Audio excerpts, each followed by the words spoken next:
My name is Monica Thomas, and I am a special educator at West Haven High School. I am currently taking a course to learn about technology for educational leaders and administrators. And for the course, we are required to create our own website that would be useful to take back to our own departments and share with them and help with the leaders to learn more about technology and some resources that would be convenient and productive for our classrooms. So this is my website. You can see it's Technology Tools for Education Leaders on the home page. And on the first page I have my picture here with my information so you know who the publisher and creator is. I've also put on the home page two short videos. The first one is a video with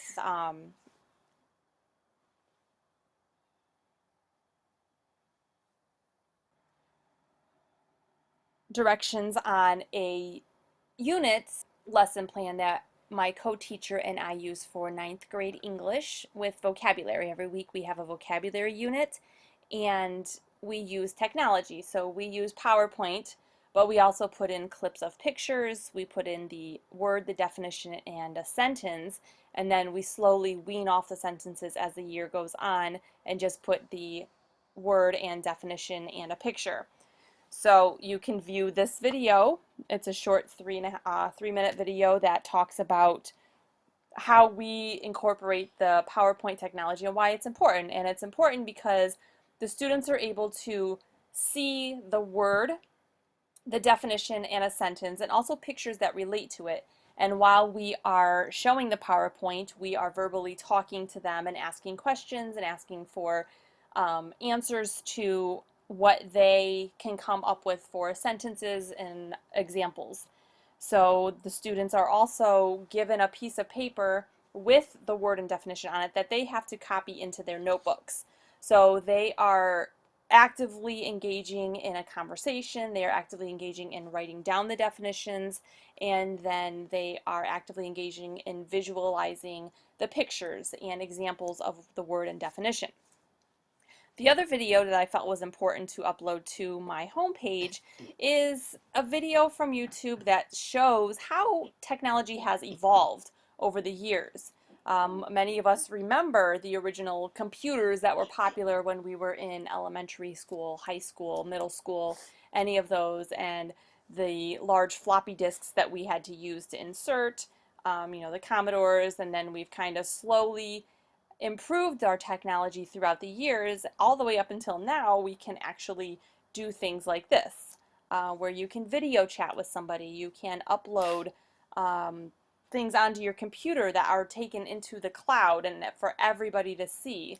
And with technology on the rise and evolving so rapidly, it's important for administrators and leaders to continuously be up on what is new and what is popular with our students, and also resources that are available to us as leaders and administrators to be able to take into the school and the classroom to teach our teachers as well.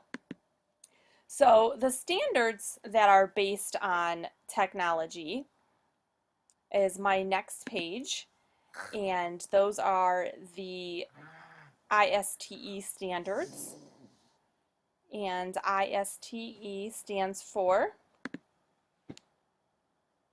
why isn't this? So we're going to do it again. The ISTE standards, there's 3 standards that talk about the leadership, like having a common vision and the vision that a leader and their coworkers should have when it comes to technology.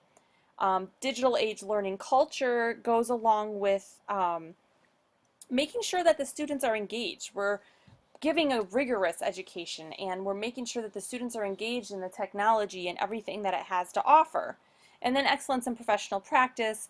So we constantly need to be going on professional workshops and developing our own knowledge on educational technology and the resources that are available for us to refer to, and also the different the different resources that are available for us to use in our classroom. So it's important to continuously be up on the standards and know exactly what is expected of you. Now, as far as support resources go, there are several different ones, and just some of the ones that I thought were important for my personal district would be like our Power School.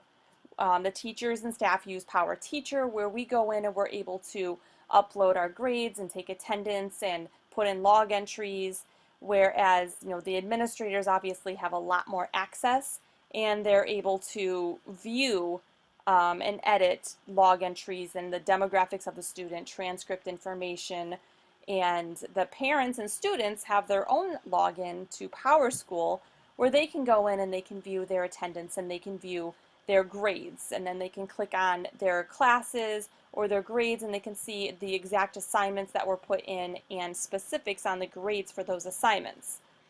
The Khan Academy, ACES, and the Department of Rehabilitation Services are also excellent workshop websites that are useful for everyone, for teachers, for students, for parents, for administrators.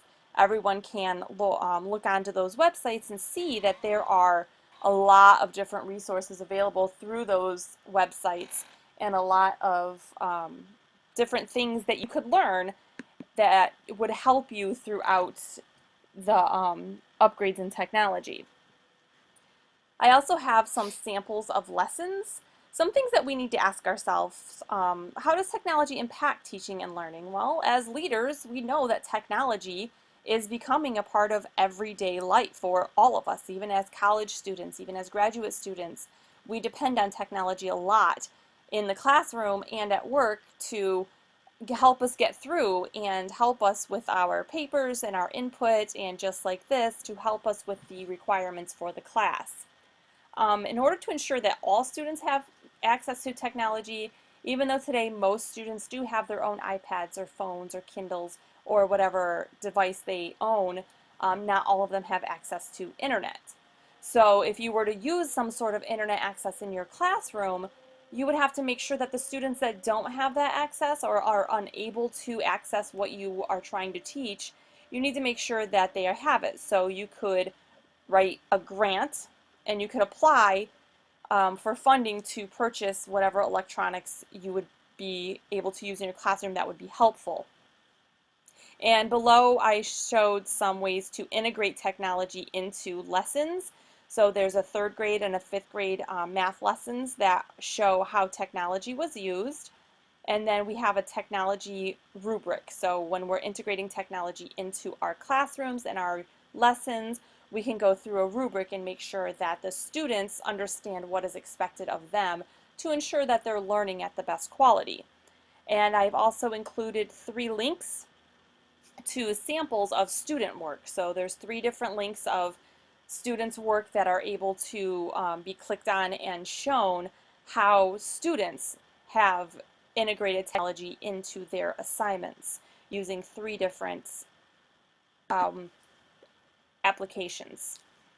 And of course, with all the uprise in technology and all the different things that are out there, we need to make sure that we're protecting our students. It's very important that we know what laws, statutes, and acts there are that protect our students. So as I am a Title IX coordinator at my school, I see, unfortunately, a lot of negativity with the bullying and the different ways that being so accessible to the internet and social media has an impact. But there's FERPA, which is the Family Education Rights Privacy Act, that protects, that applies to all schools. Every school that receives funds from the Department of Education can refer to FERPA, that helps to protect the privacy of their students. And then we have COPPA, which is the Children's Online Privacy Protection Act, which is a Federal Trade Commission rule. And of course, we have the Children's Internet Protection Act. So there's many different ways that we can protect our students along with ourselves. As far as professional development goes, we talked about the support resources, but there's a lot more out there, and this is literally just a few of the probably millions and billions of different things that can be used.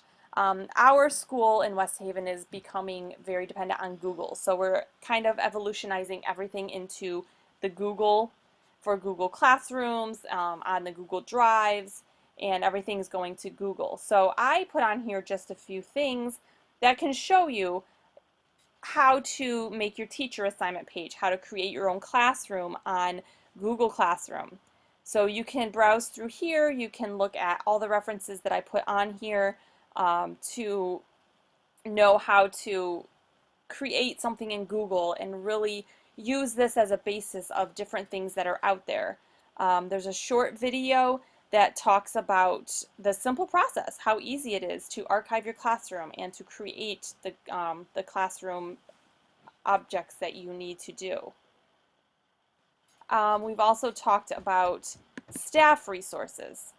So we talked about the professional development on Google, which everybody, if your school or your district is leaning towards Google, you really need to have professional development to teach the teachers and teach the administrators how to access it and really make the most out of the Google classrooms and Google documents. As far as resources for staff, there's really never enough resources. This page kind of helps you get started with looking at just a few. Again, there's so many out there, and your school, your district, your co-teachers probably have their own set of things that they use. But Dreambox, it's an online math software for K through 12. Bloomboard, it gives you feedback and it helps to coach teachers. You obviously need to know the Common Core standards for your state.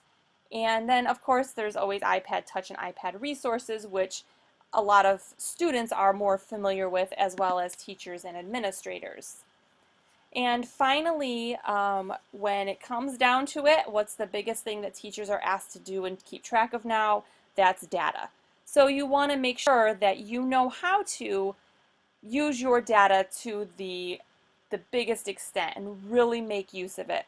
So I downloaded my strategic school profile with the most recent one, which unfortunately is 2012-2013, but that's the most recent one on the state website.